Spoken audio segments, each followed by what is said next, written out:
R.K.MATH Bhubaneswar welcomes everyone to this spiritual retreat on 18th November 2025. Our program will start with an opening song sung by the students of Brahmananda Chhatravash.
students. Now, we will request revered Swami R.K.MATH Maharaj to present a flower bouquet and shawl to revered Swami SARVAPRIYANANDA Maharaj as a token of appreciation from Ramakrishna Math and Mission, Bhubaneswar.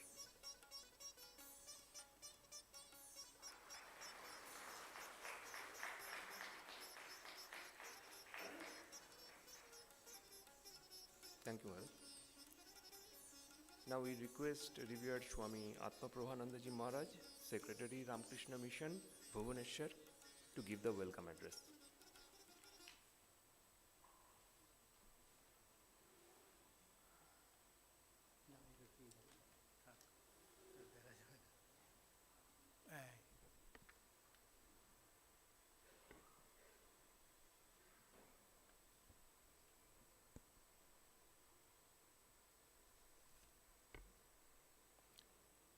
Om Sthapakaya cha dharmasya sarvadharma sarupine avatara varisthaya Ramakrishnaya te namo jananing saradang devim Ramakrishnang jagadgurum padapadme tayo sitva pranamami muhurmuhu.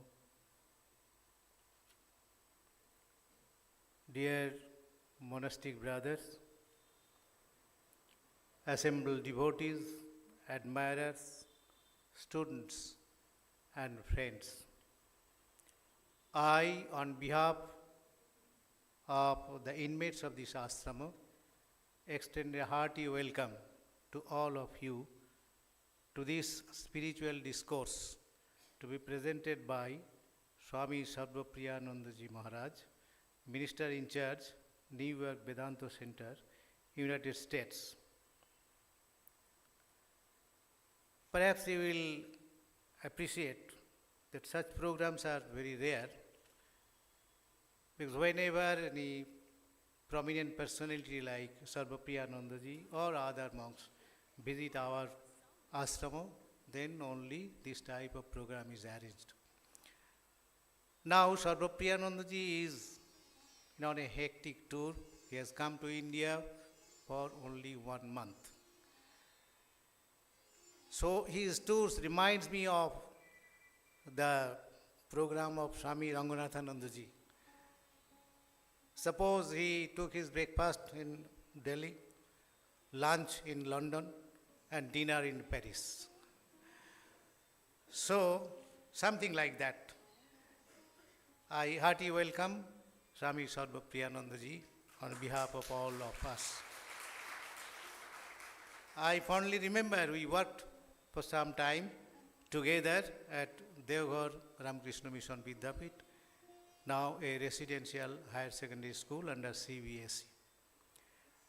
From that time, his knowledge, his technique of work, everything was exposed through his work in the school. Practically, so far as I remember, he used to work the duties of a vice principal of that school. Anyway, I read some lines regarding his monastic area. Swami SARVAPRIYANANDA has been the minister and spiritual leader of the Vedanta Society of New York since January 2017. He joined the Ramakrishna Math in 1994 and received sannyasa in 2004. Served as an acharya of the monastic Praveshna's training center at Belur Math, India. He also served in various capacities in different educational institutions of the Ramakrishna Mission in India and as the Assistant Minister of Vedanta Society of Southern California. During 2019-20, he was inaugural fellow at the Harvard Divinity School, which is a very prestigious course. Swami SARVAPRIYANANDA is a well-known speaker on Vedanta, and his talks are extremely popular globally. so far as I have heard, that quite a few thousand of Christian people are his followers and few Muslims also.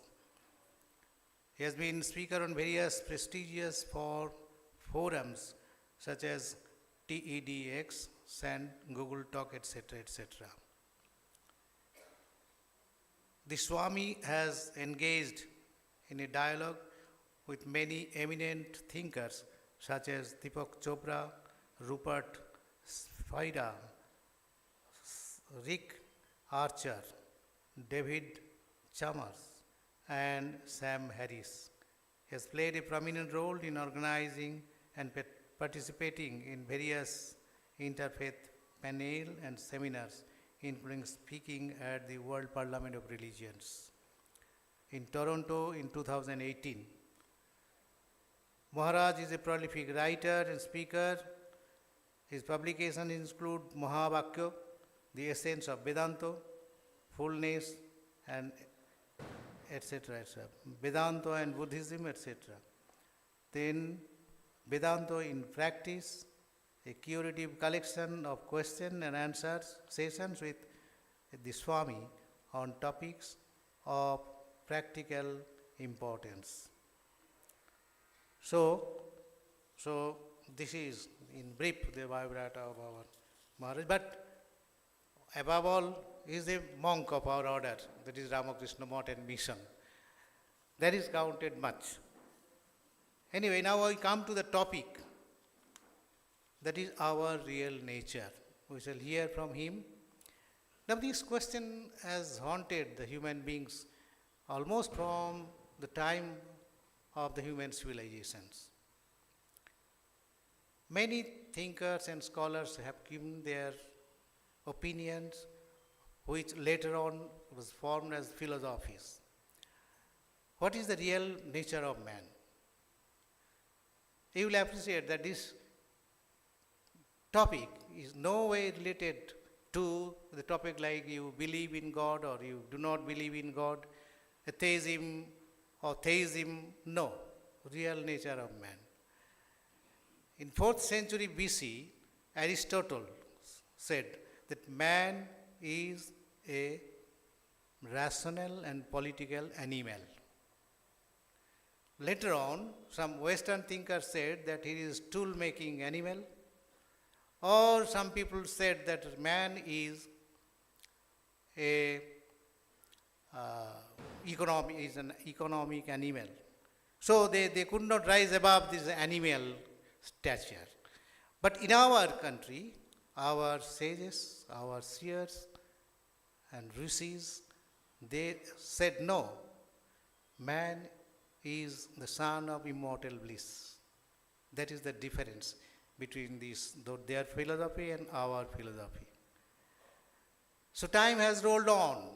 In modern times, Sri Ramakrishna said, and he said, Sri Ramakrishna said, he echoed what the ancient rishis said, Amritasya Putra. So Sri Ramakrishna also echoed, I have seen God. I can show you also. That was his firm conviction. So a new path was evolved. So Swami Vivekananda, who is chief disciple, when the king of the Raja Ajit Singh of Khetri once at Mount Abu, probably in the 1892, once he asked Swami Vivekananda, Swamiji, what is life? What is the nature of man? He said that man is the immortal bliss. He is the son of immortal bliss. And he is trying to manifest his divinity within. And the obstacles from outside, he is trying to suppress him. This is the nature of man. This struggle will make a man real man.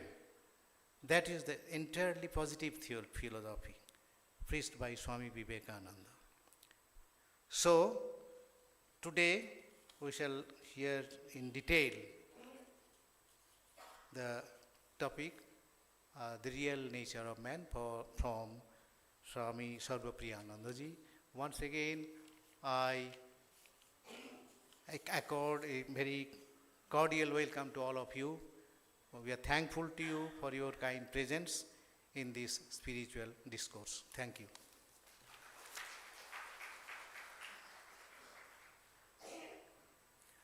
Thank you, Maharaj. Now we request Swami Shivadhayananda ji to please come to the dais to describe the book which is going to be released soon.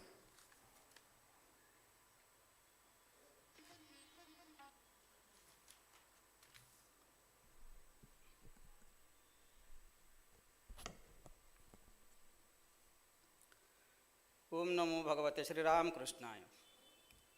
पूजनीय महाराजगण और प्रिय भक्तवृंद, आज शुभ संध्यार रामकृष्ण मठ भुवनेश्वर प्रकाशन विभाग तरफ पूजनीय स्वामी सर्वप्रियानंद जी महाराज करकमल तीनोटी पुस्तक उन्मोचित हो। यही अवसर में संक्षिप्त विवरणी प्रदान करने सुजोग पाई मुझे अत्यंत आनंद अनुभव करुच्ची। रामकृष्ण मठ भुवनेश्वर प्रथम ओडिया पुस्तक श्री रामकृष्ण लीलामृत 1939 मसीह स्वामी निर्वाणानंद महाराज द्वारा प्रकाशित होता। वर्तमान पुस्तक संख्या 198 पहुँची। आज तीनोटी पुस्तकर शुभ उन्मोचन हो। प्रथमटी हूँ विद्यारण्य स्वामी विरचित पंचदश अध्याय समन्वित यह अद्वैत वेदांतर एक प्रमुख प्रकरण ग्रंथ। प्रस्तुत ग्रंथटी रामकृष्ण संघर वरिष्ठ सन्यासी स्वामी बाणेशानंद जी महाराज द्वारा बंगला भाषा अनुदित होई उद्बोधन कार्यालय प्रकाशित होउछि।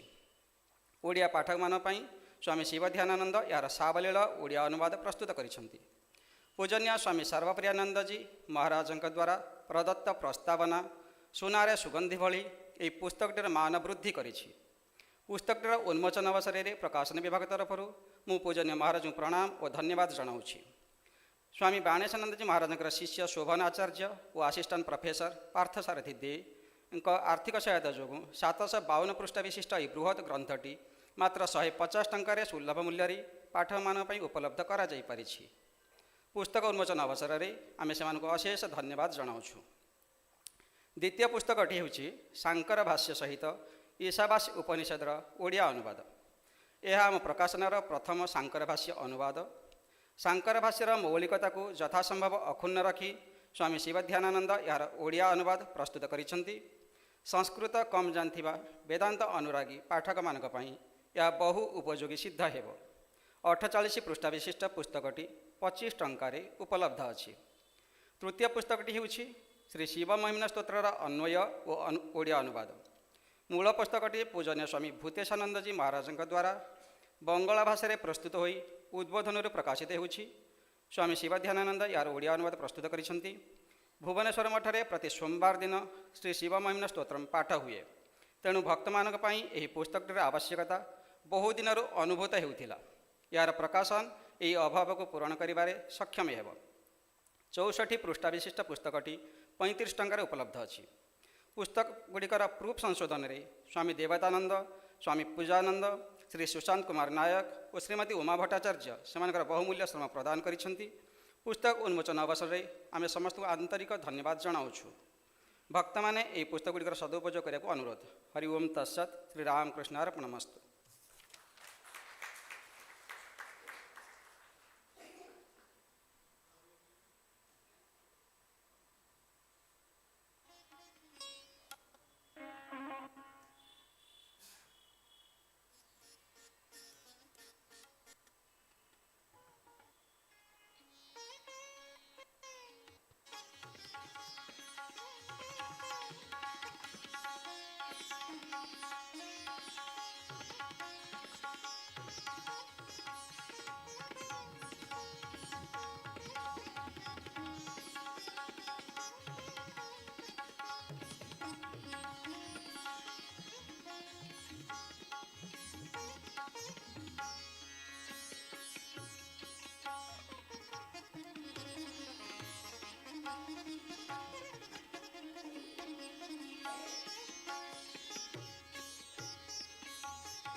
Thank you, Maharaj. Now, we request Revered Swami Sarvapriyananda Ji Maharaj, Minister in Charge, Vedanta Society of New York, to give his talk. The subject of his talk is Our Real Nature.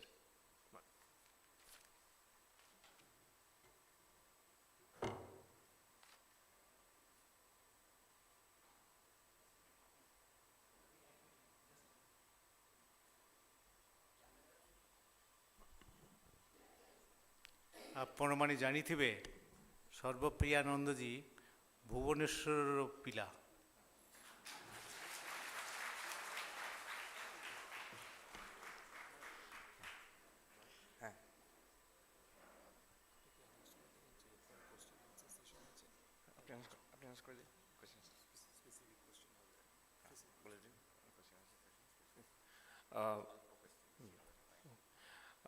After the speech, there will be a question and answer session.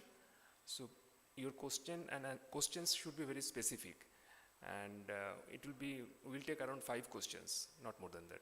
Thank you.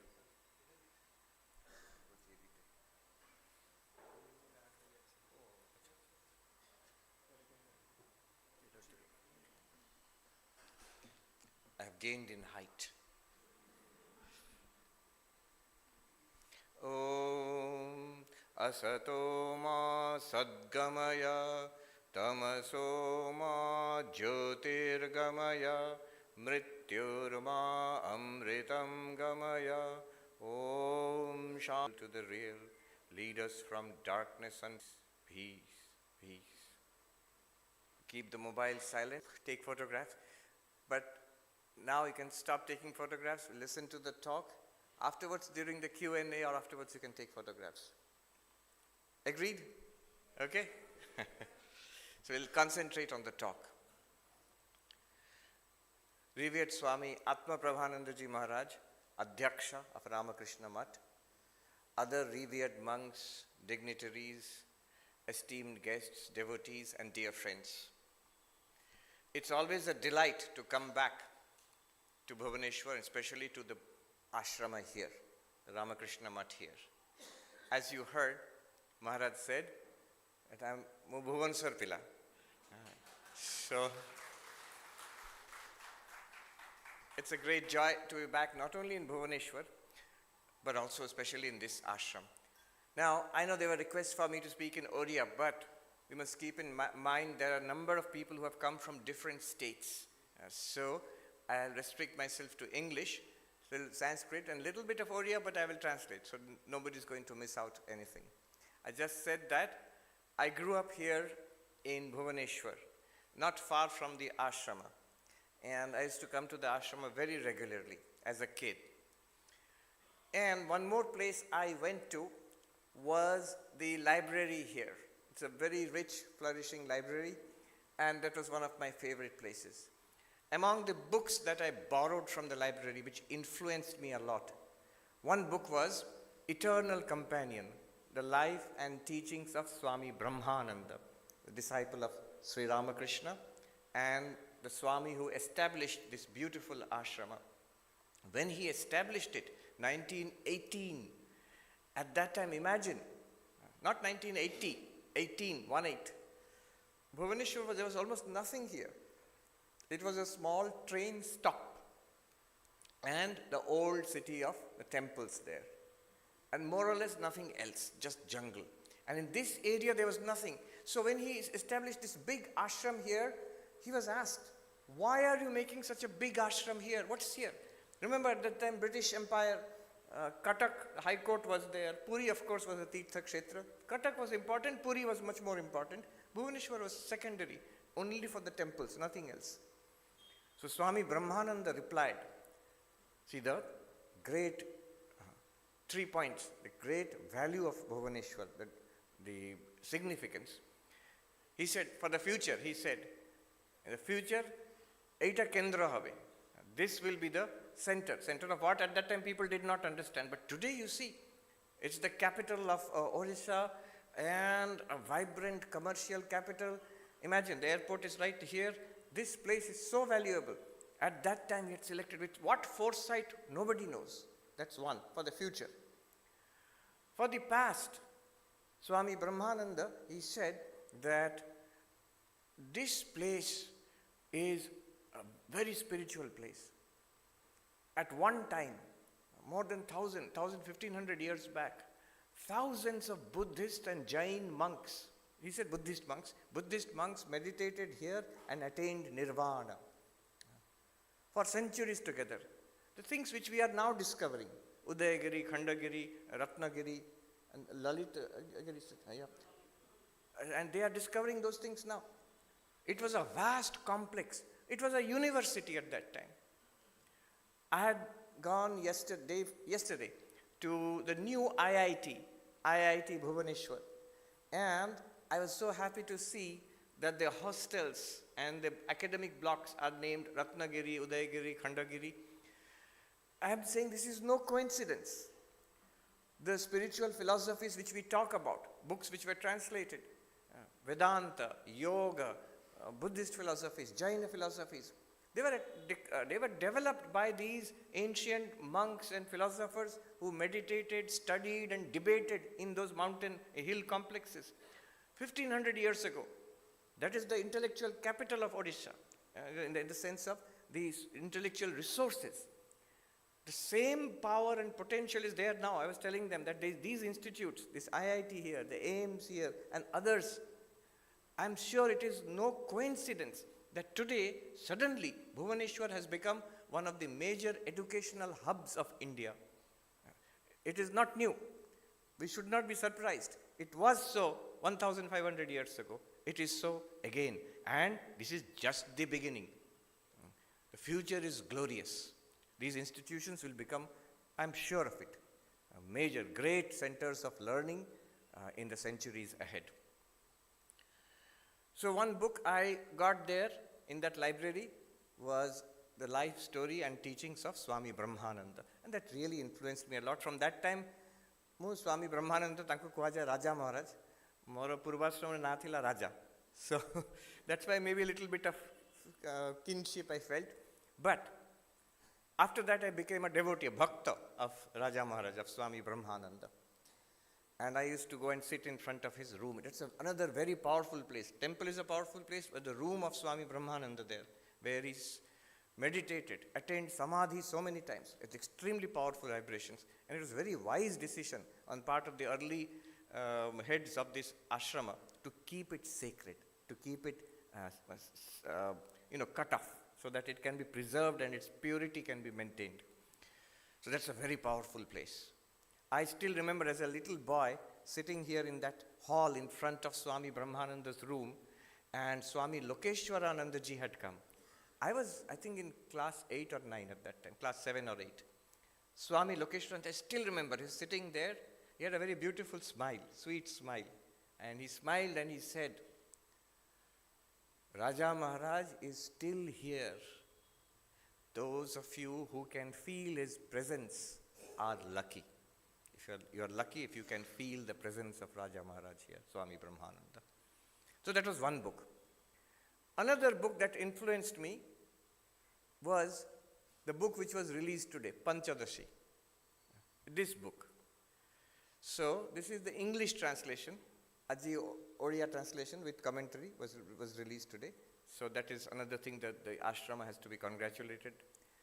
This book was translated by Swami Swahanandaji,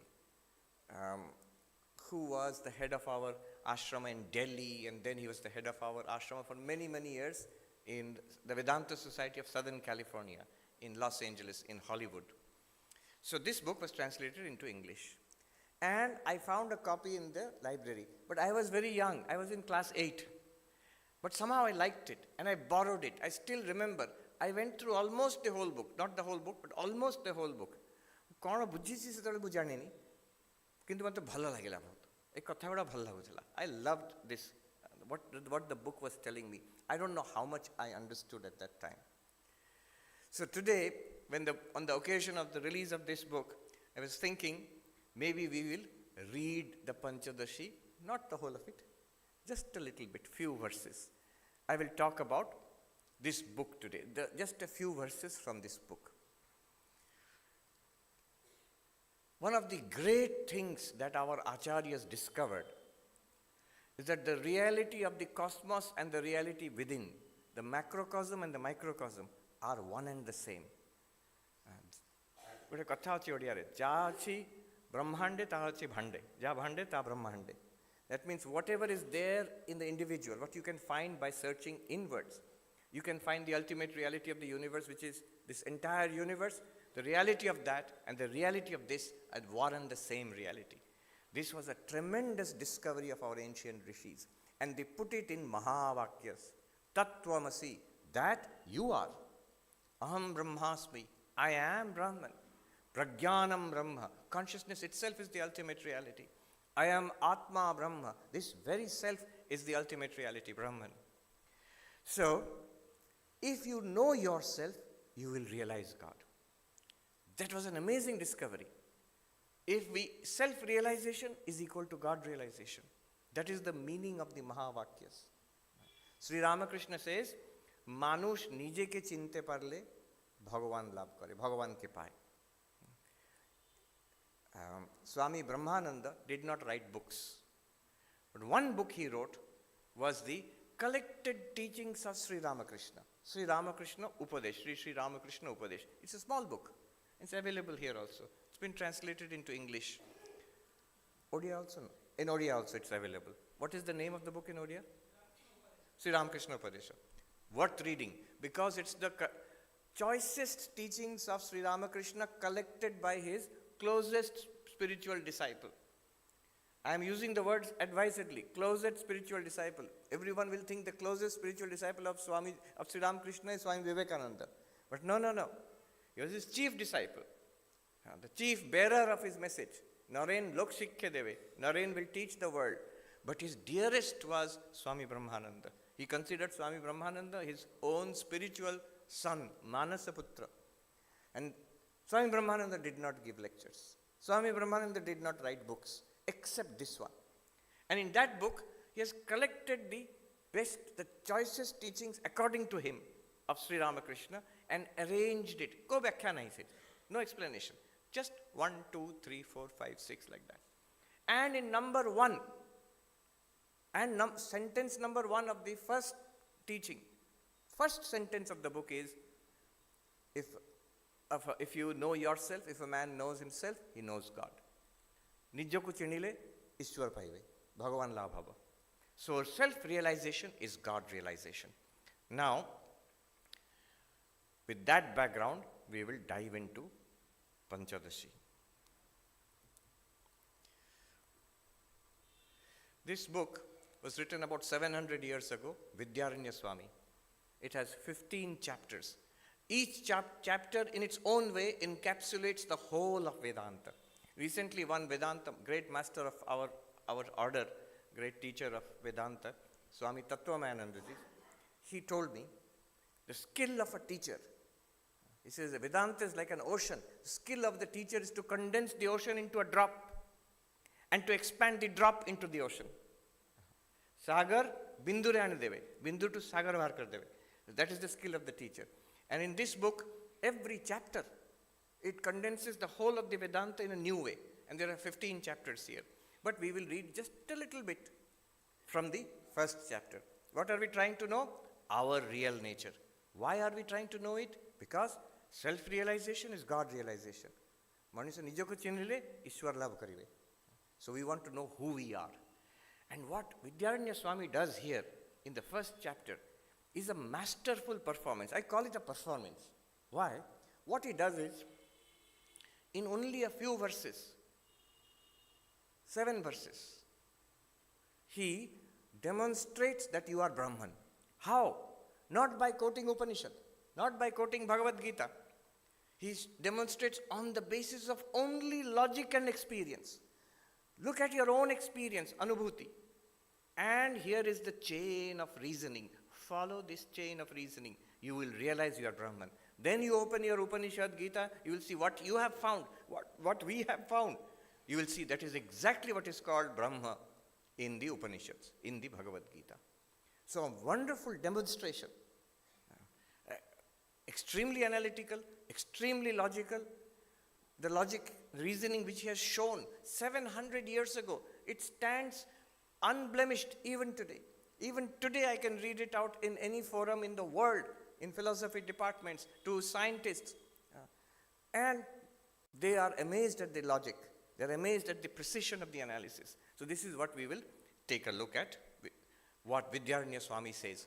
Who are we? Who am I? According to Vidyaranya Swami. No need to believe anything. No need to even sit in yogasana. No need for all of that. Just analysis. Take a look at our own life, step by step, see how he demonstrates.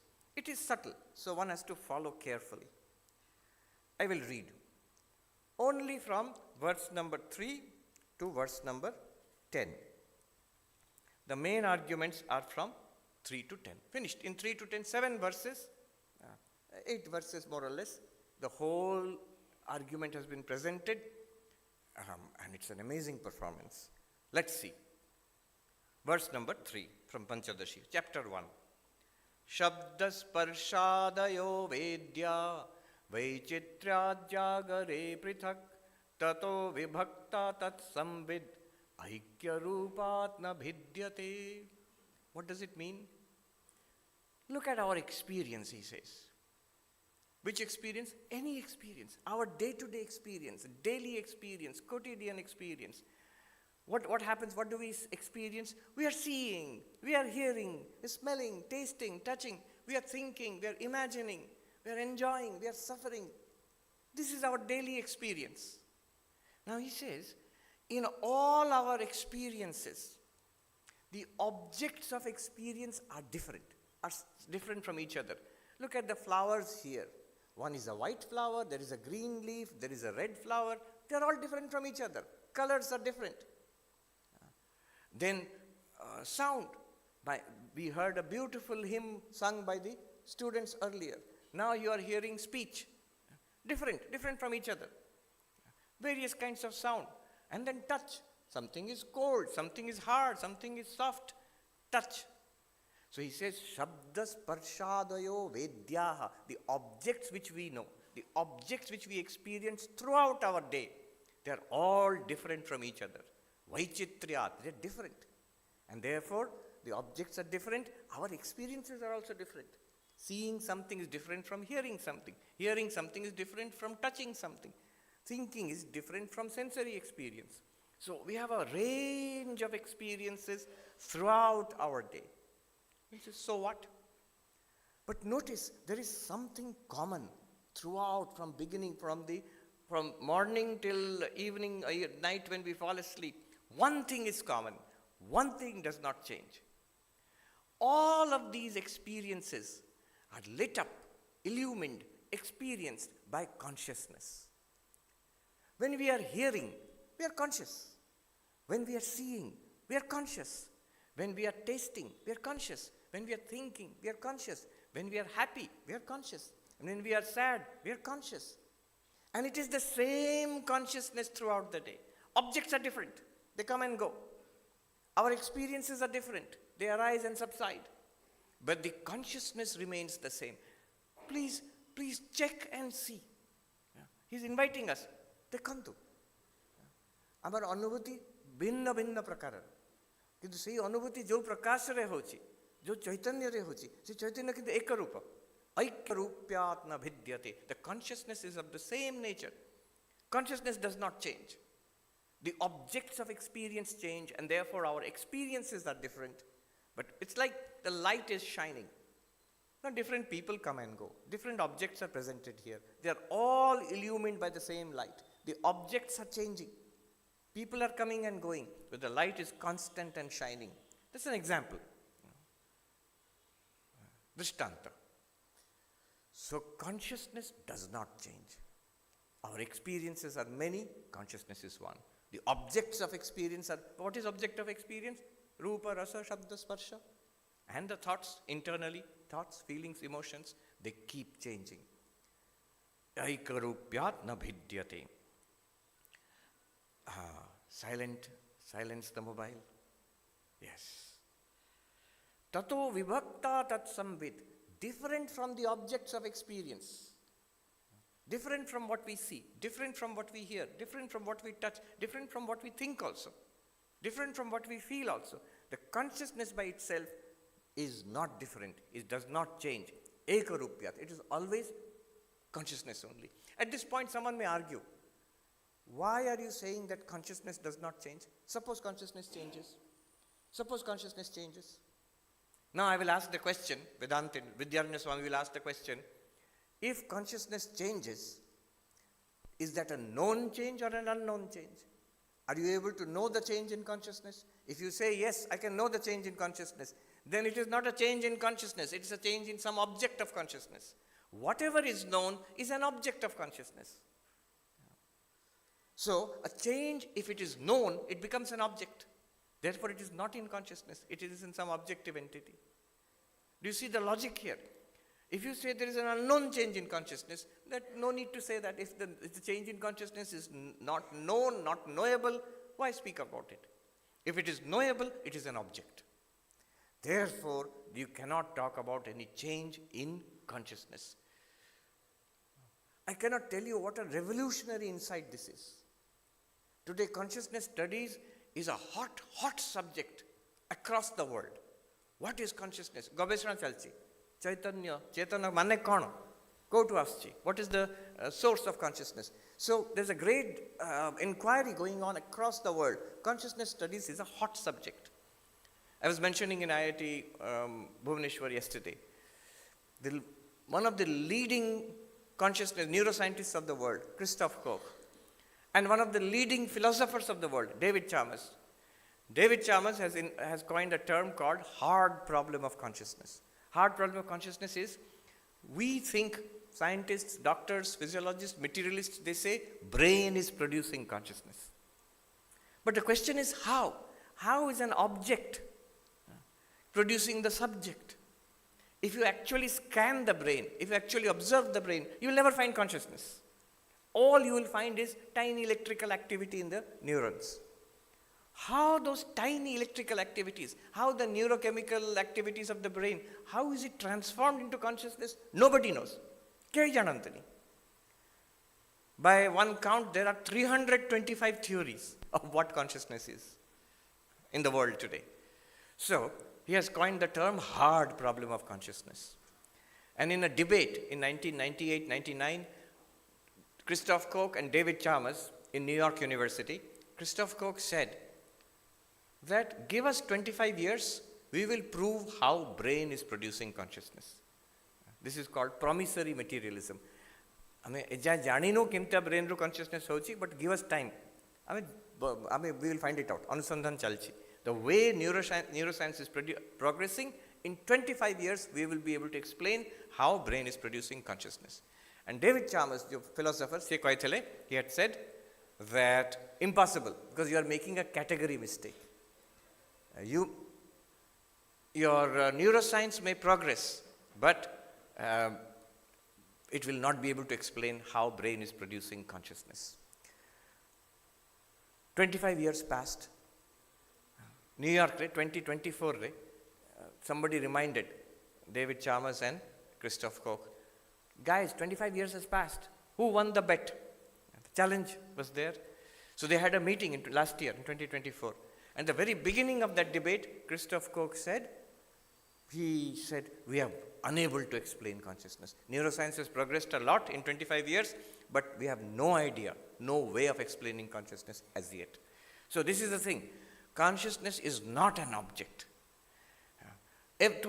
Consciousness is, everything is an object to consciousness. You might say, why is it so difficult to trace what consciousness is? Because all of them, Vidyaranya Swami will say, all of these neuroscientists, they are trying to find an object called consciousness. Whatever object you find, brain, neurochemical activity, electrical activity in the neurons, they are all objects to consciousness. Consciousness is the one which experiences them. This insight, the distinction between consciousness and brain, and indeed between consciousness and mind, this is something 700 years ago, Vidyaranya Swami is saying. Tato vibhakta tat samvit. He is using a new word for consciousness, samvit. Another interesting thing, I tell them in the West, notice how many words Indian languages Sanskrit has for consciousness. Chit, Chiti, Chetana, Chaitanya, Bodha, Sambit, so many words. This is something that they investigated so much for centuries and many of them right here in Khandagiri, Lalitgiri and all those places, Ratnagiri. All right. So, throughout our day, many experiences we have. Experiences come and go. Consciousness is constant. Next, he says, what happens at night? We fall asleep. We fall asleep and then we dream. In the next verse number 4. Tatha swapnyatra vedyam tu nasthiram jagare sthiram tadbhedo tastayo samvid ekarupana bhidyate. In dreams, so many dreams we have. But consciousness is constant. The objects of the dreams come and go. But the consciousness which experienced the waking world is also experiencing the dream world. Vidyaranya Swami makes a concession. Sometimes we accuse Vedantins. You are trying to reduce the Jagrat to Sapna. You are equating dream and waking. Vidyaranya Swami says, no, dream and waking are different. In one difference he just gives. The dream world is more stable. When you go to sleep, same bed, same bedroom. When you wake up, same bed, same bedroom, same body. But dreams, every dream is different. So he says, nasthiram. Swapne nasthiram. They are not stable. It comes and goes. Jagare sthiram. The objects are more stable in the waking state. But he says, that's not my point.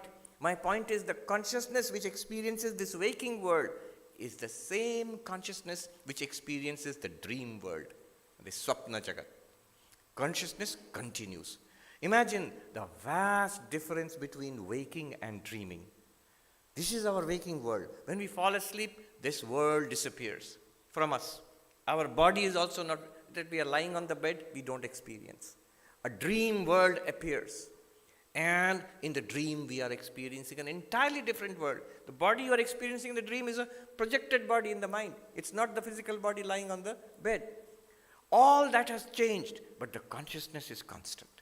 Same consciousness which experiences this is also experiencing dream. Then what happens? Deep sleep. In Sanskrit, it is called sushupti. Gavir nidra. No waking is there, no dream is there. Everything is silent, still. Verse number 5. Sukto thetasya saushupta tamo bodho bhavet smritihi saja vabuddha vishaya avabuddham tattadātamaha. Gavir nidra, sushupti. Now, here is the fun. Generally, in deep sleep, we think there is no consciousness. Our general understanding of deep sleep is, it's unconscious. I did not know anything. Those who will criticize Vedanta will say, so where is your consciousness now? In waking you have consciousness, no doubt. In dreaming some kind of consciousness is there, no doubt. In deep sleep consciousness is gone. In general anesthesia consciousness is gone. So this consciousness is nothing very great. It comes and goes. Here Vidyaranya Swami is saying, deep sleep is not an absence of consciousness. It is the consciousness of absence. Just think about it. All these objects are there, consciousness is experiencing them, and therefore we have experiences, anubhava, of various objects. In dreams also, the mind projects various objects and we have anubhava of various objects. But suppose all the objects are removed. Why will you say consciousness is removed? You know, in deep space, when you look out into space, right now, when you go outside, you look out, it will appear dark, black, dark. But it is full of light. Sunlight is streaming through space. If a comet goes through it, Dhumketu, you will see it is shining. If a satellite goes in the even time, you will see it is sparkling in the sky. That means there is light there, but no object to reflect light. If you introduce an object, it will start reflecting. So light is there, but it seems to be dark. In deep sleep also, Vedanta says, consciousness is there, but there is nothing to experience. The absence of objects, Vidyaranya Swami calls tamaha, darkness, ignorance. Nothing is seen. That one itself is experienced. That absence of objects is experienced. Avabuddham tat tadatamaha. How do you know? Is this all kapola kalpitam? You are all imagining these things? No, we are speaking from experience. When we wake up, we say, I slept happily. I did not experience anything. I did not know anything. I slept happily. Now, how did we say this? To say anything about the past, we must have experienced it. Smriti, memory. Memory requires some kind of experience from the past. He says, Sacha avabuddha vishaya tamo bodho bhavet smritihi. Sacha avabuddha vishaya. That I did not experience anything, this is also an experience. Otherwise, you would have never said. Suppose there was no experience in Sushupti. Then what would have happened? I would say, I was awake, I fell asleep, I dreamt, and I woke up. But there was this period of dreamless sleep. Nothing was there. How am I saying that? That is also an experience. Recently, I was at Harvard Medical School. One of the leading institutes, very impressive. I've never seen that earlier, first time I saw. Very impressive institution. So many hospitals, so many research institutions, so many teaching institutions. The gentleman who had invited me is an Indian doctor. He's the head of Harvard's anesthesia department, anesthesiologist. So he was presenting, in his presentation he said, earlier we used to think in anesthesia, general anesthesia, there is no consciousness. But now we are beginning to study, lot of brain activities are going on in general anesthesia also. And there is some possibility of a basal level of consciousness. He used the word, there is an implicit memory of deep sleep. I was immediately thinking, today in Harvard Business School, Harvard Medical School, you are saying under general anesthesia, there is an implicit memory of the experience of general anesthesia. 700 years ago, Vidyaranya Swami, Tamo bodho bhavet smritihi, there is a memory of tamaha, darkness. Of course, there is a link from the name of the doctor, Dr. Bala, and Vidyaranya Swami, more or less same area of India they must have come from. So, maybe same lineage is there. So this idea that deep sleep also, consciousness continues. Deep sleep also, consciousness continues. This, I mentioned it in AIMS, New Delhi, this idea, this reference. And the director of AIMS smiled. He said, that doctor is a student of AIMS, Delhi, who is now the head of anesthesia in Harvard University. Tamo bodho bhavet smritihi. Then he says, 6th verse. Sabodho vishayat bhinno nabodhat swapna bodhavat evam sthana trayepyeka samvid tadvad dinantare. That consciousness which illumines the darkness in deep sleep is distinct from the darkness. It is the illuminer of darkness, it's distinct from the darkness. And it is the same consciousness which was there in the waking, it's the same consciousness which was there in dreaming, it's the same consciousness which continues in deep sleep. So consciousness does not come and go. Objects come and go. Waking state, dream state, deep sleep state, they come and go. They are not states of consciousness, they are states of the mind. They come and go. It is the mind which wakes up. It is the mind which dreams. It's the mind which goes into deep sleep. And then again it wakes up. Samvid tadvad dinantare. So this is the story of one day. Waking, dreaming, sleeping. What will be the story tomorrow? He says same story tomorrow. Dinantare, next day. And then a beautiful verse comes. One of the most beautiful verses in the whole book. Masabda yuga kalpeshu gatagamyeshu nekadha naudeti nastametyeka samvid esha swayam prabha. Such a poetic. All right, little aside here. All of this book, 15 chapters, poetry. all shlokas, poetry in verse. Bhagavad Gita, 700 verses in verse. Poetry. To do such philosophy in poetry, imagine the command over language and precision of thought. I'll tell you a little funny story. One year I got the opportunity to study, as Maharaj said, at Harvard University. Said so assignment dothile, the professors would give an assignment at the end of the course. So one professor, he was a master of Buddhism. He was teaching us Tibetan Buddhist philosophy. End course assignment, 25-page essay. And as usual, students are the same everywhere. Immediately students, it's too much, please, take a काम करो तो 25 pages too much to write. So he said, all right, 12-page essay, but then you have to write in poetry. It has to be one poem, 12 pages. Everybody said, how can you write in poetry, philosophy? And then he said, then think, all these Buddhists who are writing in Sanskrit verses, they all were writing in shlokas. All these big, difficult books which we are studying today, they are all written in poetry. He says, Samvid Esha Swayam Prabha. What does he mean? Day after day, consciousness is constant. The body is changing from babyhood to childhood to teenage to middle age to old age. Ultimately it will die. Consciousness is constant. The mind is constantly changing, waking, dreaming, sleeping, again waking, dreaming, sleeping, enjoying, suffering, maturing. Imagine your mind when you are in school. Today we had gone to the school here. Science exhibition. We have all gone through that stage. We have gone through class 1, 2, 3, 4 up to class 10. How much change in our mind from class 1 to class 10? Tremendous change. But consciousness is the same, he's saying. Body is changing, mind is changing, consciousness is the same. And then he says, as the months go by, Masa, as the years go by, same consciousness. The world is changing, body is changing, mind is changing. You are the same consciousness.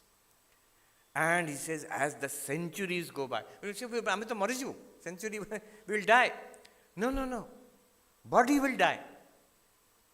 That consciousness which is experiencing the living body will experience the death of the body, maybe will experience Swargaloka, then will experience the birth of a new baby, will continue. We will continue. I should not say such a thing, but I'll still say it. What I'm saying is, we will live through the death of our body. And when that day comes, you will say, body is dead, but I am still here. Say, Maharaj, theek koi thale. The monk was right. I will survive the death of the body also. We do not die. And he says, Juga chali jiva, Kalpa chali jiva, Lakhya varsha, eons will pass, ages will pass. Naudeti nastameti. He's given a comparing with the sun. There is no sunrise, no sunset. This is one sun. Consciousness is such a sun which neither rises nor sets, is constantly shining. Samvid Esha Swayam Prabha, Swaprakasha. It is illumining itself, and revealing the world. That consciousness you are. I am this person. No, that's the body. I am this mind. And that's just a collection of thoughts and ideas and memories. Beyond this body and mind, right now, well within our experience, we are consciousness. Tapare kaun hela?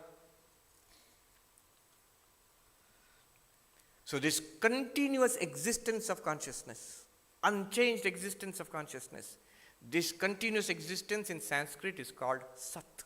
Sat.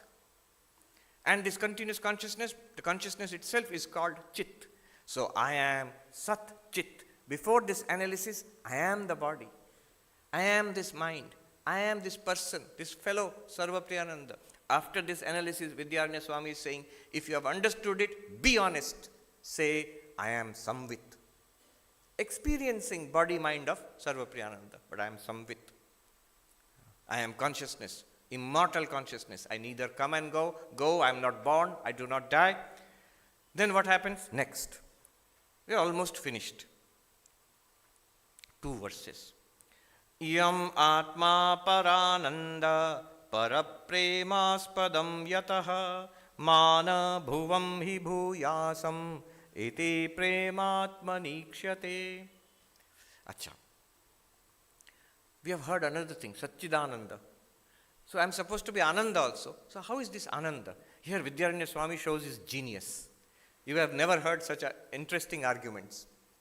He says, you are Ananda. How do we know that we are Ananda? Bliss, happiness. He says, when something gives happiness to us, we try to keep it. And if we don't have it, we try to get it. If something does not give happiness to us, we try to get rid of it. Or we don't chase it. When someone likes a new Apple phone, iPhone, goes and buys it. I want it. It will give me happiness. Kichi din pare nua model asigala. Apple phone next. Someone told me iPhone 17. So new iPhone has come, then the Purana Jota, and not giving me happiness anymore. I want to trade it, return it and get new iPhone. So what gives me happiness, I keep. And what does not give me happiness, I try to get rid of. Reverse it. That means the things which I want to keep and accumulate, they are giving me happiness. That's why I want it. That's why I want to keep it. Things which are not giving me, which I want to get rid of, it means it's not giving me happiness. Now he says, look at yourself. Everybody says, let me live, let me be. Because we think we are the body, we want the body to live. Let me exist. Let it never be that I don't exist. We want to keep ourselves. We never want to get rid of ourselves. If I want to keep something, it's because it's giving me happiness. So I want to keep myself. At no point do I want to get rid of myself. By logic, Vidyaranya Swami says, that means I am always a source of my own happiness. I am never a source of my own unhappiness. At this point, if you have followed, you will be thinking, what about suicide? He says, the point being, that feeling I want to kill myself is because of external factors, not because of myself. In America, there was a problem. Before Trump, someone had taken huge loans for studying. Now the same thing is here. People are taking, here of course parents are taking the loans for kids. There the kids have to take the loans and return it. So it's a big load. Many people are struggling there. Finally, and so people are saying, finally government came and said, we will forgive your loans. So the kids were very happy. Now I want to kill myself. I cannot return my loans, pay back my loans. I want to die. Then government comes and says, no, you don't have to pay, but the government will pay the loans. Good. Very good. No, you wanted to die, what happened? No, I don't want to die anymore. So the problem was with the loan, not with myself. With myself, I am always a source of happiness. I always want to exist. I never want to stop existing. That means I am a source of continuous happiness. I am not only a source of continuous happiness. Vidyaranya Swami says, you are a source of maximum happiness. How? Tat prematmarthamanyatra naivam manyartha atmanaha atas tat paramam tena param anandatatmanaha. We have to understand the logic here. Very interesting logic. He says, if something is loved for the sake of something else, then that one is loved more than the first thing. What does it mean? आपण देखते हुए in अपन घरे छुआ माने खेलुचंती, and you love the toys of which the children play with. Whom do you love more, the toy or the child? You will love the child. The toy is loved for the sake of the child. Who is loved more, toy or child? Child is loved more. If you love something for the sake of another thing, you love that thing more. This is what he is saying. Example. This example I'll share with you. There was a young man who had a very nice job, multinational job, with nice pay packet. He said, I love my job. It is not really for the pay. I love my job. Then somebody said to him, you love your job? Yes. Then do the job, you will not get the pay. I need the pay. Okay, I'll give you a choice. Either you will do the job or you will get the money. Which one will you choose? You can do the job without the money, or you can get just the money, you don't have to do the job. I will choose that. So, what do you love more, job or money? I don't doubt you love the job, but you love the money more. Acha, money you are loving. But suppose I say you got the money, but you are not allowed to spend it. You just keep the money. No. Money means I have to do something with it. I'll spend it, invest it. Just money is of no use to me. All right, you are allowed to spend it, but you will not spend it for yourself or your family. No, I have to spend it for my family. For them only I will spend. So I love my family more than the things I can buy. I love the things I can buy more than the money. I love the money more than the job. Then he was told, all right, you can buy things for your family, but it will not be your family, some random family. No. It has to be my family. Ultimately back to myself. Job is loved for the sake of money. Money is loved for the sake of the things it purchases.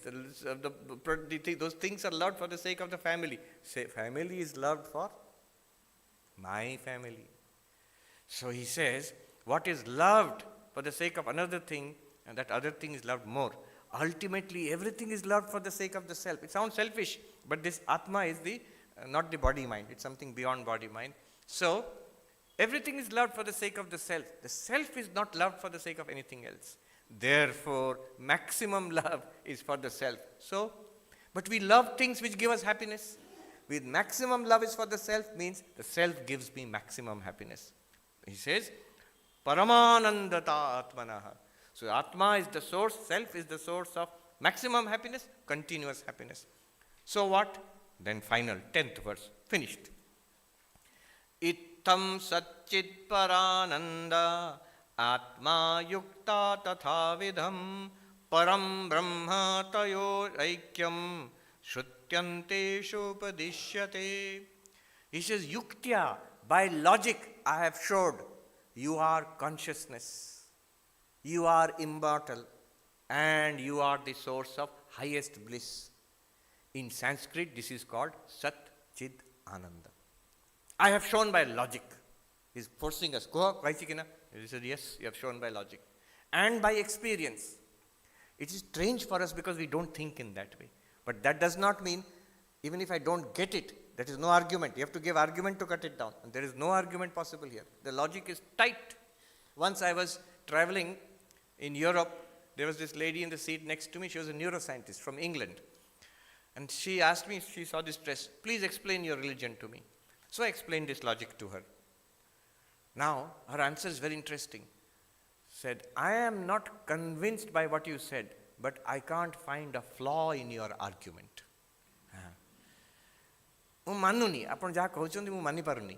That I am consciousness. But, argument dele, I can't find any gap in it, any flaw in it. It's watertight, it's neat, it's forensic, analytical, extraordinary chain of arguments. And in Vedanta you will find again and again such things. So it's a wonderful performance. Now he says, please open your Upanishad. Sutyanta, Upanishad, Vedanta, books. Oh, please open. What will you find? Satchid Ananda is Brahma. You say, but I am Satchid Ananda. You have just shown. Yes, you are Brahma. Tattvamasi, Aham Brahmasmi. I am Atma Brahma, Prajnanam Brahma. It is demonstrated now. Instead of saying, look, Upanishad says you are Brahma, therefore you are Brahma. No. He has demonstrated by logic and experience that you are this immortal consciousness which is bliss itself. This is the Satchidananda talked about in Upanishad. Demonstrated. I mean, in our school we used to read geometry proof kariki, QED. Co-error demonstrated. That is so proved, hence proved. What a beautiful, beautiful sequence. If you know yourself, Thakur says, Manush nije ke chinte parle, Ishwar ke paye, Bhagavan labh kare. Self-knowledge is God knowledge. Om Shanti Shanti Shanti Harihi Om Tat Sat Shri Ramakrishna Arpanamastu. Thank you very much for a very nice, very wonderful audience. Listening with so much patience. So we'll have a short Q&A. Kemtya kariva? Can someone stand with the microphone here instead of running around with the microphone? Is samnare jadi microphone achi? Come here in front. Maharaj microphone ନେଇକି ଆସୁଛନ୍ତି, ଆପଣ ଏଇଠି line କରନ୍ତୁ, ଏଇ ସାମ୍ନାରେ ଏଇ ଏଲ୍ରେ line କରନ୍ତୁ, and the ladies maybe at that side, if someone can go there, ଆଉ ଗୋଟେ ମାଇକ୍ରୋଫୋନ୍ ନେଇକି। ବେଶୀ ପ୍ରଶ୍ନ ନୁହଁ, just 3 or 4, that's it। ସେ କ୍ୟାମେରାମ୍ୟାନ୍ ପଛରେ ଆଉ କିଏ ଆସିବେନି, ସେତିକି। ଆଉ the ladies there, ସେ ବାଁ ପଟେ ଚାଲି ଯାଅ ଏକଦମ ଲାଷ୍ଟକୁ। ladies can come there, yes। ସେପଟେ ଯାଅ, ଜଣେ ଜଣେ ଯାଅ।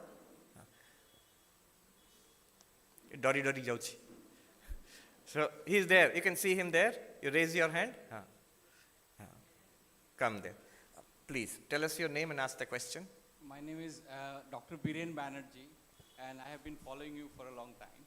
So you mentioned few days back that Professor Arvind Chakraborty about anything which objects consciousness. Arindam Chakraborty। Arindam Chakraborty, yes. Anything which objects consciousness is an object. Yes।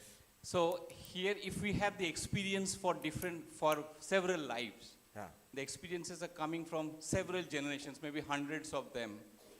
So where does this experience go? Like, is the consciousness forgetting it, or is consciousness not registering it, or not able to express? Are you asking a question about memory or deep sleep? Deep sleep. Question of deep sleep, can you rephrase that? What exactly is the question? So you are sleeping at a where there is absence of your experience. Absence of experience of absence, not absence of experience of absence. So here, so this experience of absence, this absence, there must be something. It is not completely absent. Yes, that's true. That's why Vidyaranya calls it tamaha. It's a darkness. It's the Vedantic, the traditional Vedantic answer will be it is ajnana or avidya, ignorance. So there, I do not know any object, I do not know myself also. This blankness, this is experience. This is the experience. This is the object of experience in deep sleep. So is it absolute? Is it? Absolute. Absolute in what sense? What do you mean by absolute? The absence of this experience, the experience of this absence. Is this absence absolute? Oh, no, it is not absolute. Yeah. The absolute is the one which experiences that. Right. Now, absolute means ultimate reality. In fact, this is discussed in the text Vedanta Sara. In deep sleep, nothing is experienced. Buddhist Shunyavadi says that is the ultimate reality. So our real nature is nothing. I mean, that's not the real argument of the Buddhist, but anyway, it is posited as the argument of the Buddhist. No, that absence is also experienced by consciousness. I had a great philosophy teacher. He was a disciple of Nirodharan Chakraborty. He was a disciple of Swami Vijnananandaji. He used to come and teach us in brahmacharis in training center. So I was studying Shunyavad as a brahmachari, and I was very convinced by the logic. Ultimately, there is nothing. Shunyam, shunyam, shunyam, sarvam shunyam. Some of the other acharyas used to call, when I came to the class as brahmachari, say, hey, Shunyavad is coming, Shunyavadi is coming, Shunyavadi asche. So Nirodh Babu, he was a disciple of Swami Abhedanandaji, and he was a philosophy professor, retired from Jadavpur University, I think. So once I asked him, he was a short man with big eyes, very dramatic teacher. I asked him, ultimately it is shunyam. And then he said, Maharaj, shunno ke dekhche ke janche shunno ke? Is it a known shunyam or unknown shunyam? If it's an unknown shunyam, how can you say that ultimately it is shunyam? If it's a known shunyam, then the shunyam is also an object to consciousness. Yes. We'll come to you next. আমি Samir Kumar Das, Yes. Bangla থেকে এসেছি। আমি একটু বাংলাতেই বলে দিচ্ছি। বলুন। আমার অনেক দিনের মানে জনম অভিজ্ঞতার সাধনা, মানে বুঝতে পারছি, মানে আপনি যেটা বললেন বুঝতে পারছি। অনেক দিনের নিয়ে আমার প্রশ্ন, সব মানুষের চৈতন্য এক, এটাও বুঝলাম, কিন্তু মানুষ যখন মরে যাচ্ছে তখন ওগুলো কি এক জায়গায় হয়ে যাচ্ছে, না ওইটা কি হচ্ছে, মানে মৃত্যুর পর চৈতন্যর কি অবস্থা, বা সেটা আবার কিছুই নয়। এখন চৈতন্য যেমনটি আছে, মৃত্যুর পর তেমনটি থাকবে। মৃত্যু মানে কি? শরীরের মৃত্যু। তো পরিষ্কার কথা, কি মরে? শরীরটাই মরে। মন কি মরে গেছে? We have no evidence of that. আর চৈতন্য মরে গেছে তো দূরের কথা। সো ফ্রম বেদান্তিক পার্সপেক্টিভ, যে মেটেরিয়ালিস্ট পার্সপেক্টিভ, যে বলছে যা জড়বাদী, তারা বলছে ব্রেন থেকেই চৈতন্য আসছে। তাহলে যদি brain is destroyed, body is destroyed, then there will be no consciousness at all. শেষ হয়ে গেল, মৃত্যু মানে সব শেষ। একজন আমেরিকান প্রফেসর বোঝাচ্ছেন, তার টেবিলের সামনে কোকা কোলার বোতল আছে, তো কোকাকোলা যেমন ফিজিং হয়, একটা ফুরফুর বেরোচ্ছে, গ্যাস বেরোচ্ছে, বলছে you are nothing, we are nothing, consciousness is nothing but the fizz in the bottle.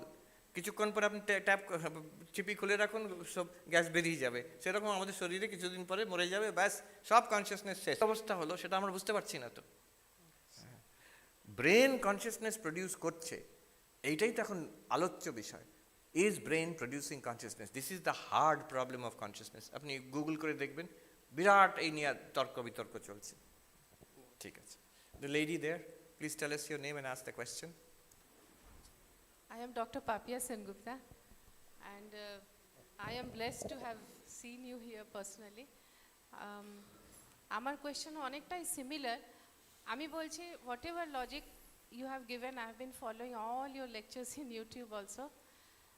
Everything is possible only when I am alive and I am able to reason it out, as you just now explained in so many beautiful verses. But what happens when I die? Then I cannot explain myself or my existence or my consciousness. How do I search myself at that time? Now I am able to say, Yes. Aham Brahmasmi. Yes, correct. So 2 points. What happens when I die?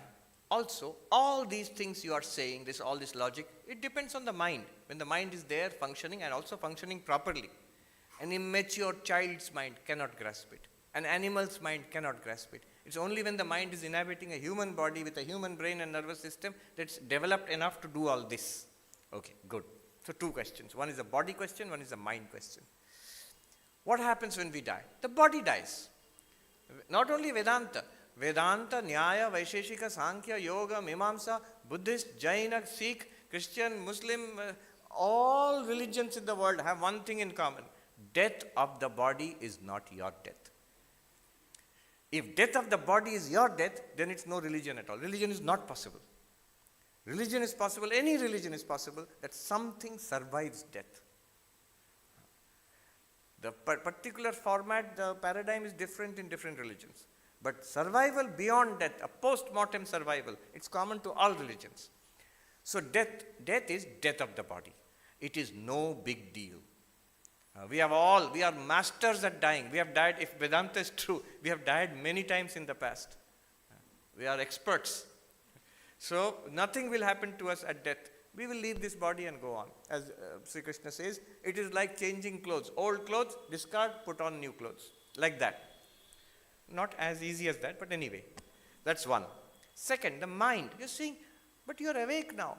You're an educated person. You have got a doctorate. You have studied so much. And now when you study Vedanta, you understand it. But that's only depends entirely on the mind. If the mind is not functioning, what will I do? This is the question. Good question. But notice, it is in the mind, but it is not about the mind. What is all this about? About consciousness. According to Vedanta, consciousness is not the mind also. Same logic.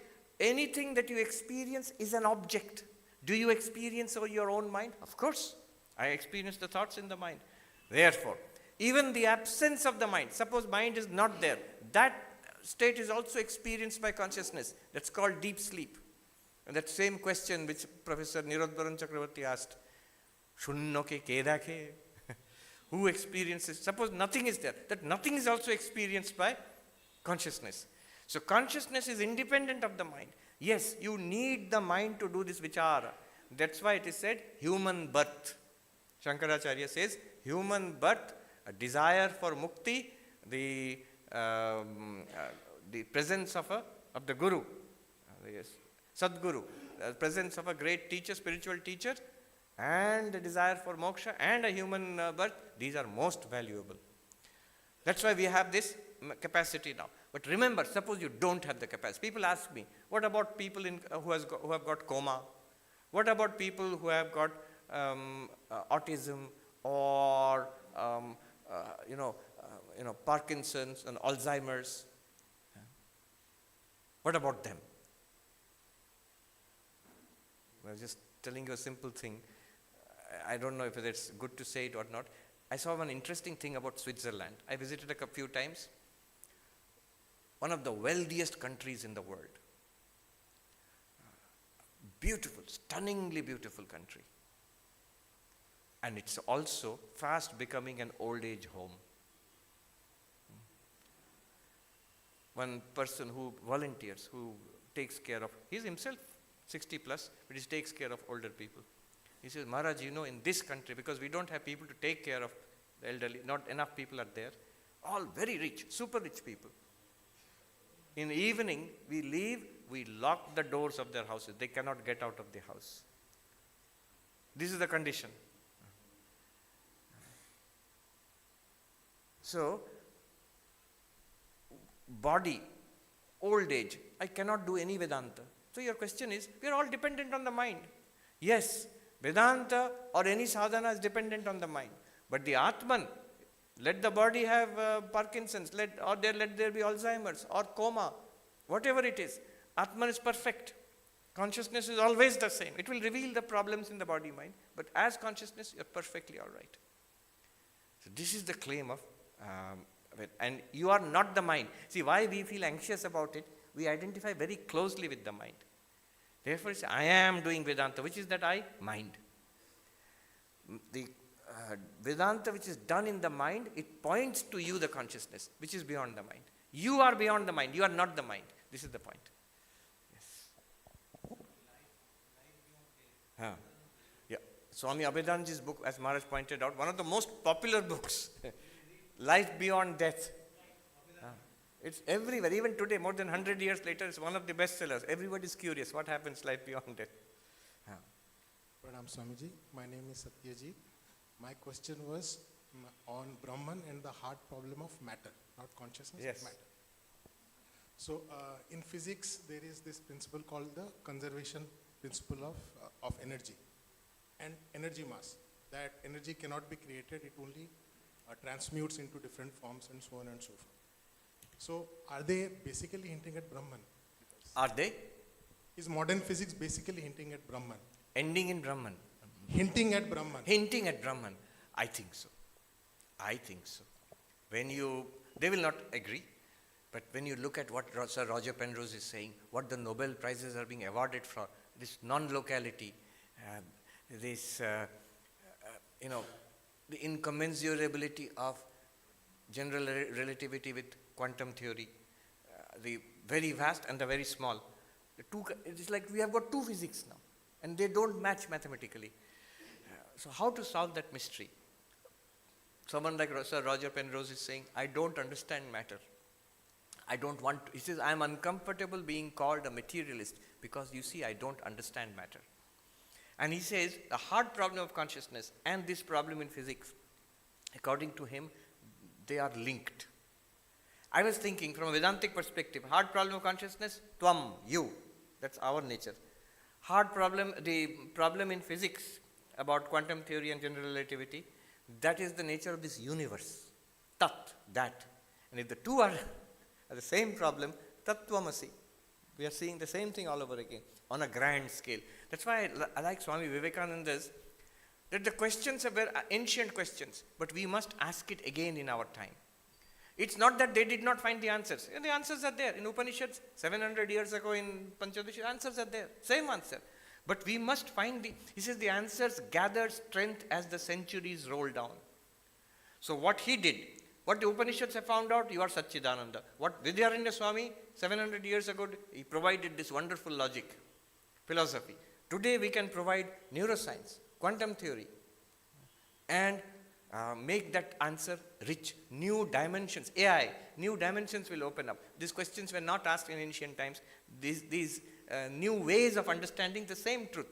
So it's great to ask the same question again, great to reevaluate those answers in our own time. It's not see, people might say that all this has been done already. Why are you again asking the same question? Why are you bringing in science and But Swami Vivekananda wanted it. You will rediscover the glory of this answer, Tattvamasi in Upanishads, today in 21st century in a new way which was not even thought about in ancient times. So that's very good. We should do it. Yes. Speak into the microphone. Huh? Yes. I'm Swati Rath, and my question is awareness different from consciousness? If yes, then what is their relation and Yes. how it is different? Okay. When I'm using the English words, English does not have precise terms. The Sanskrit terms are very precise. But in English, we are limited to using words like consciousness and awareness, what you find in the English dictionary. Actually, this question of pure consciousness, there is no term for it in English at all. For chit or bodha or samvit, there is no term for it in English. So you have to use pure consciousness. And awareness and consciousness, I am using it indistinguishably. But you can separate it if you want to. Then awareness will mean, or consciousness will mean that consciousness which we have right now. Right now we are conscious. This consciousness is what is meant by consciousness. And you can say awareness is equal to the pure consciousness or chit. That's why you will understand sometimes Nisargadatta Maharaj, he makes a difference. He says at death consciousness will go away. You get shocked. But Vedanta is saying consciousness survives death. He means this reflected consciousness, this empirical consciousness which we have. Pure awareness or being or Satchidananda will remain.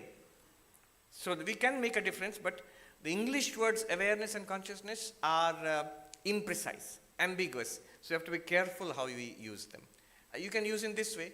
Consciousness, if consciousness means reflected consciousness, chidabhasa, that will not be available when, for a time being, when you go into say deep sleep, or for a time right after death, the chidabhasa will not function. But Chaitanya, the samvit, will always be there in that sense. In broader sense, it is consciousness. In subtle sense, it is awareness. You can use like that. I am using like this. But that's not the dictionary meaning, and that's not the Vedantic meaning also. You have to fit it, force fit it somehow. Because these words, consciousness and awareness, were not meant for this use. So there is no word in English. Pranam Swamiji. I'm feeling blessed in your gracious presence. To save time, my name is Manas, and to save time, I will just read my question. For any experience, there has to be a conception in the mind. For any experience, there has to be? There has to be a conception in the mind. Conception or consciousness? Conception. Conception, okay. Conception in the mind. While the attention is getting convoluted or withdrawn back during the experience, the spiritual experiences, from this body, this mind, to me, and to that, ultimately it's conceived as isness or Brahman is. Is this the last resort of the language where something can be conceived and the absolute is still beyond this, which is beyond conception or non-conception, which Nagarjuna has pointed out? Yes. Now, the answer is in your first sentence of your question. I was listening very carefully. You said every experience requires a conception. It does not. A baby is born without any thinking, without any conception, preconceived notions, can experience the world. An animal without any conceptions also can experience, without maybe bare minimum, can experience the world, may not understand anything. So experience is possible. Consciousness plus object is experience. Now, if I have the conception of a bottle, when I experience this, I will say, oh, I am experiencing a bottle. If I have no conception, I have no idea, something, kinchit, something. So, but experience will continue. Now, what you said, yes, we impose a network of conceptions and labels, nama rupa. We'll impose a network of language and conceptions on our experience.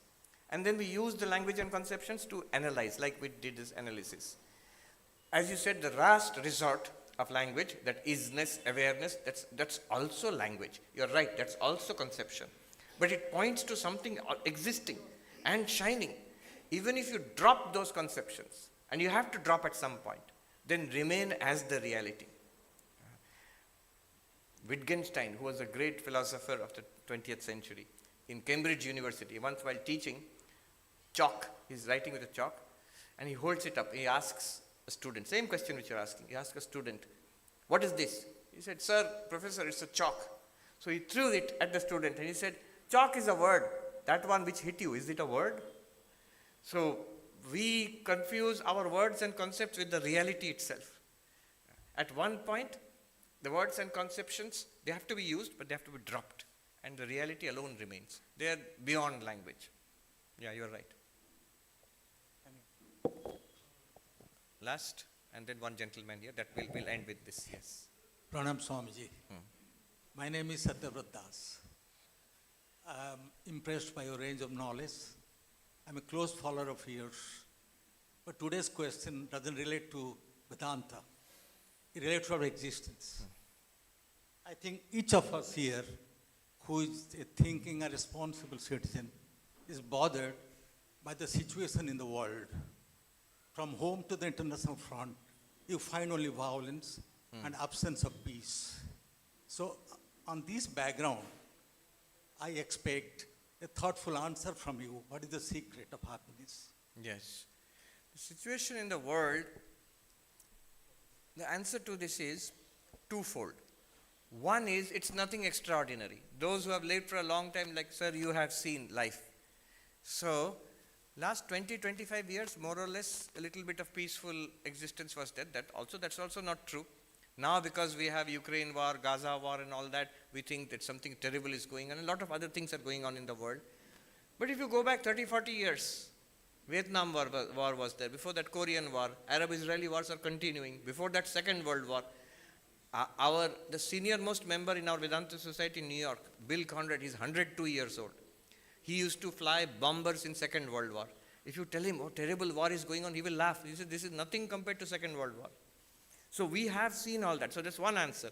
History goes through these curves. And our job is to make the best of it as we can. Vedanta is eternal. It will be applicable at all times. Second, important, what do we do?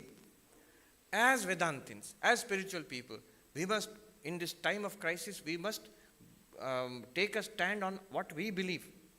We believe that all religions are true. We believe in the harmonious coexistence of all beings. We should stand for that. We should speak up for that. The world needs that now. If we believe in spirituality, if I believe in a spiritual path, then be more spiritual now because of the challenge. Yes. Finished? Maharaj, pranam. Okay, last question. I'm obliged, Maharaj. After, in our college career, we have seen Swami Ranganathananda Maharaj. I have personally attended many of his speeches. Today I am very happy that since I am your follower in Facebook, I am with you. Daily I am collecting your reels, I am saving it and just reading all these things. After inspiration, I got a postgraduate in yoga.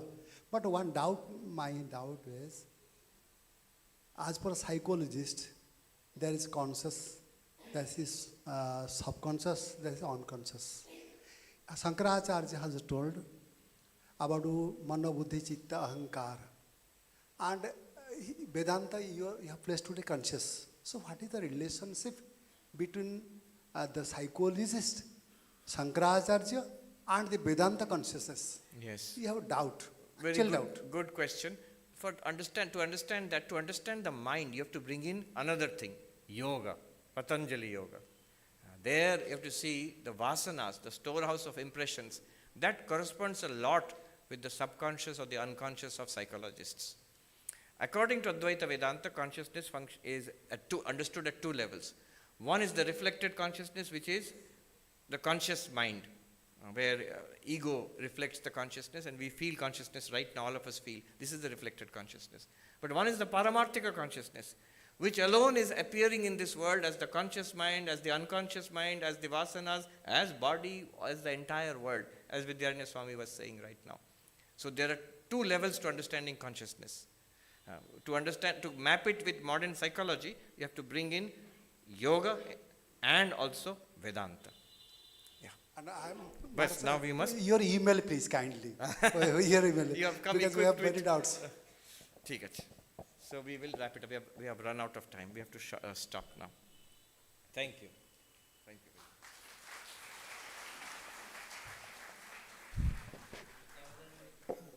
We have come to the fag end of this evening's spiritual discourse by revered Swami Sarvapriyananda Ji Maharaj. Now I request Professor Sarveshwar Sahu, convener Vivekananda Bhavprachar Parishad Odisha branch, to give vote of thanks.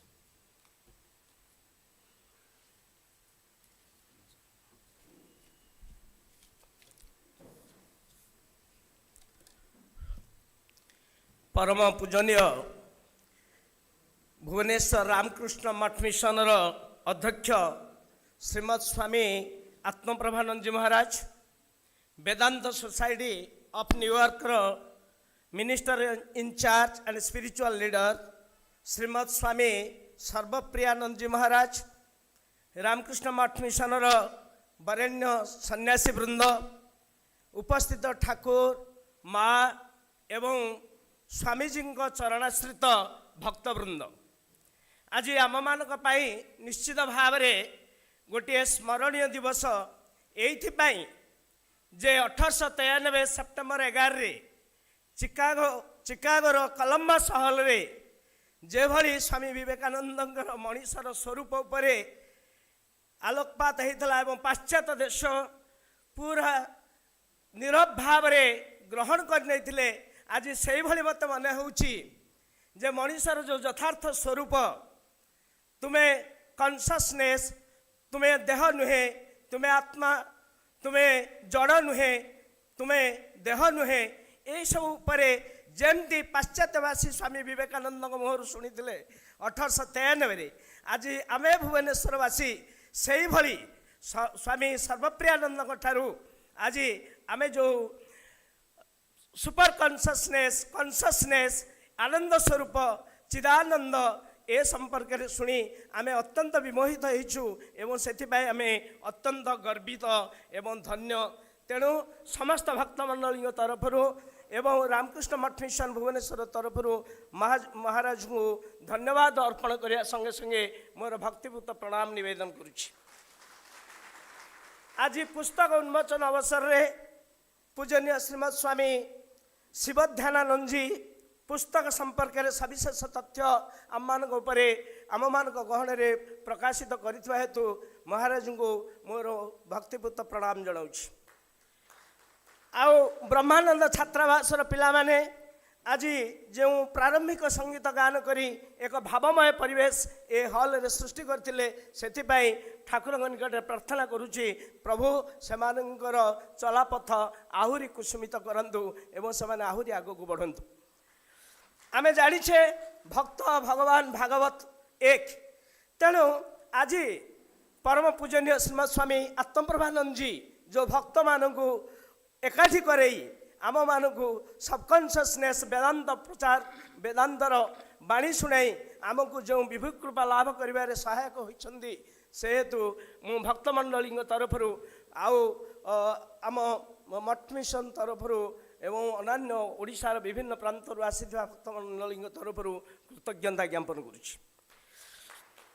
आउ शेषरे मठर जो प्राचीन भक्तवृंद एवं ओडिशार विभिन्न प्रांतरु स्वामी सर्वप्रियानंद भाषण शुणा प्रबल बेगे छुटी आसी से आंतरिक कृतज्ञता जनाऊँगी। आउ आज एंकर डॉक्टर पार्थसारथी दे एवं सोमनाथ मिश्र आज कार्यक्रम टी सुंदर भाव संयोजना करिथिबारु आम भक्त मंडली तरफरु मु साधुवाद जनाऊँगी। एवं सर्वशेष विवेकानंद हॉल टी को साजसज्जा करवा एवं गोटे मनोरम परिवेश मनोज्ञ परिवेश सृष्टि करिबारे आमर परम पूजनीय स्वामी पद्मेशानंद जी महाराज एवं को मध्य मु मोर आंतरिक कृतज्ञता ज्ञापन करुछि।